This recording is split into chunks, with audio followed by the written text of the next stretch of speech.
Good morning and welcome to Rising. We've got another great show for you today. It is Wednesday and we switched the table around, the better to see you with, my friend. Absolutely. We're at a perfect angle to each other. Neither straight on, but not exactly side by side either. We'll see how it goes. It's going to massively enhance our commentary for sure. Let's get right to it. Vice President Kamala Harris is continuing her media blitzkrieg.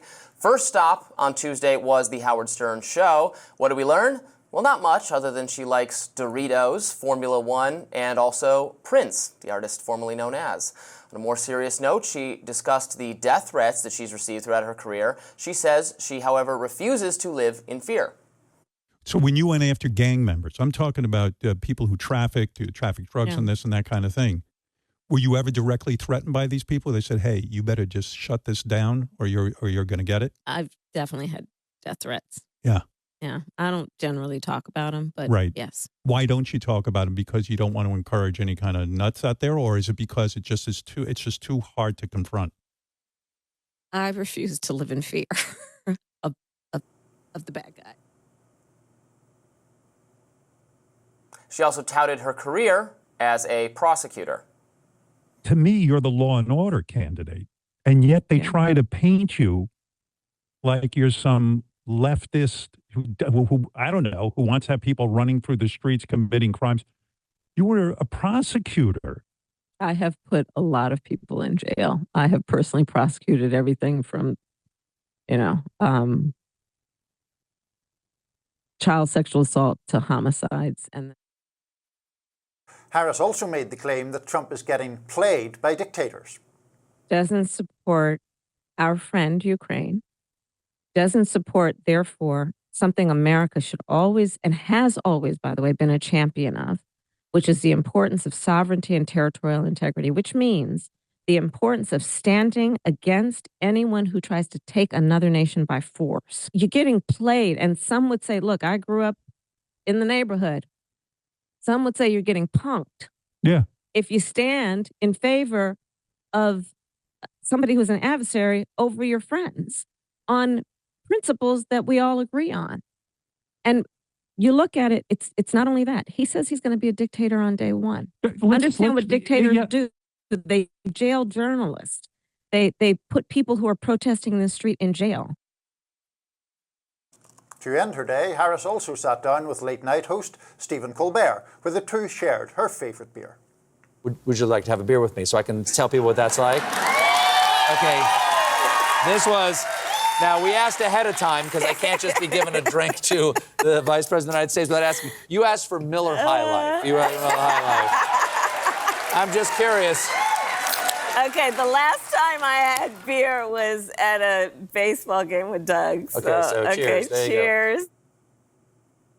Some really hard-hitting interviews there. And look, I don't begrudge her for doing friendly media interviews. It's fine to do friendly media.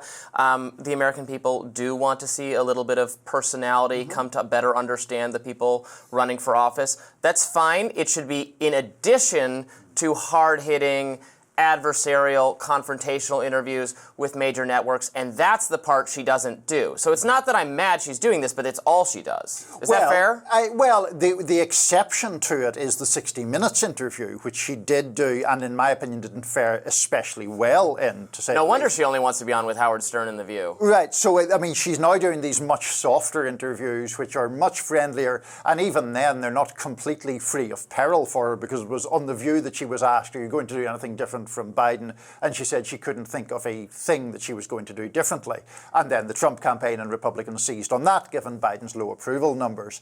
In relation to 60 Minutes, I do think it's to her credit that she agreed to do that one. Like I say, I don't think it was particularly great, and it got back to that problem that even people on the left often have with Kamala Harris, of the authenticity question. She was asked about her changes in position. She meandered into this answer about how she's travelled the country and listened to people and they want compromise. Not massively persuasive. Having said that, she did 60 Minutes. Trump, of course, declined to do 60 Minutes. Colbert asked her almost a version of the question that she got about, what would you have done differently, where he asked, how can you be the change candidate? Americans want a change, but you're part of the past administration. I think she has really struggled to come up with a satisfying answer to this. If I were her, I would try to say, well, they want they want what they were promised, but we were unable to deliver it because we're thwarted by Republicans, so you need to vote for more Democrats, and then we can deliver. I don't agree with that, but if that's her, that's what I would say. Additionally, the Howard Stern interview in particular, man, has this guy changed a lot over the years into a just incredibly, I would say, simple thinking partisan Democrat.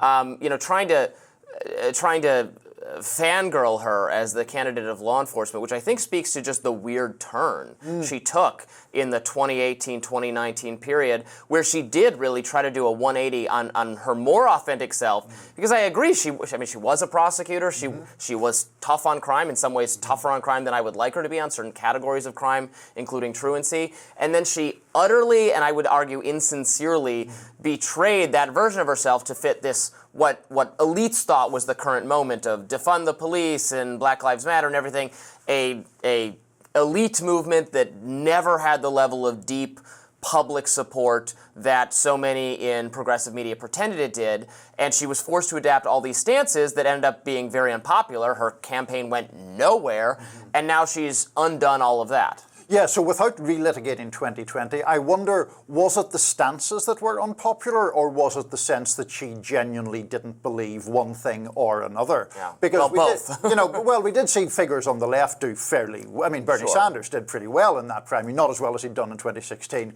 but pretty well. I do think the issue of authenticity, as I say, really does, I mean, that's a big problem for Harris, I think. And when there is these polls that say people need to know her better, I think part of what they need to know is, does she have sincere beliefs? Now, just to that point, it was interesting to me in the Colbert interview, she said, the question of what she would do differently, she said, well, I'm not Joe Biden and I'm not Donald Trump. That's fine, maybe. I mean, that seems her entire campaign to some extent, right? I'm younger and more vibrant than Biden, and I'm not Donald Trump. That might actually be enough to win. It's just not an especially inspiring message. It might be enough because the candidates are, in fact, so old. I mean, she's running to replace a man who we have serious questions there's no way he could serve another term. I have questions about whether he can even be the president right now as the world is on fire, as things are falling apart in the Middle East. What is the current administration doing to try to find a peaceful solution between Israel and Lebanon and Iran and everything? Do we have someone who can be roused from nap time? We don't even know. It's very concerning. So that's a good pitch over Joe Biden. And of course, Donald Trump is advanced in age as well. I would argue he's not betrayed the exact same sort of, nearly the same sort of decline over time. Obviously, many people think the things he says have always been disconnected from reality, but I don't think there's been a dramatic change that we've witnessed. So if you liked him and thought policies were good and he was good at running the country before, I don't think you're watching him and saying, well, now he's not cut out for it anymore to the same extent as Biden. But in fairness, I think that isn't the primary objection to Trump. I mean, some people on the left do make the cognitive argument,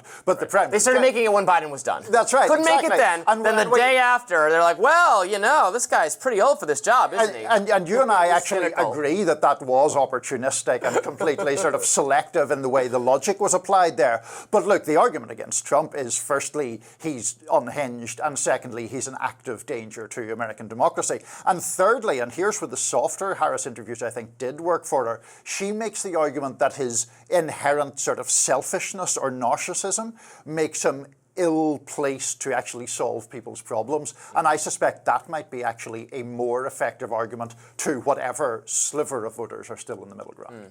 Well, did Kamala Harris pass the I'd like to have a beer with this person test? You tell us. We'll have more Rising right after this.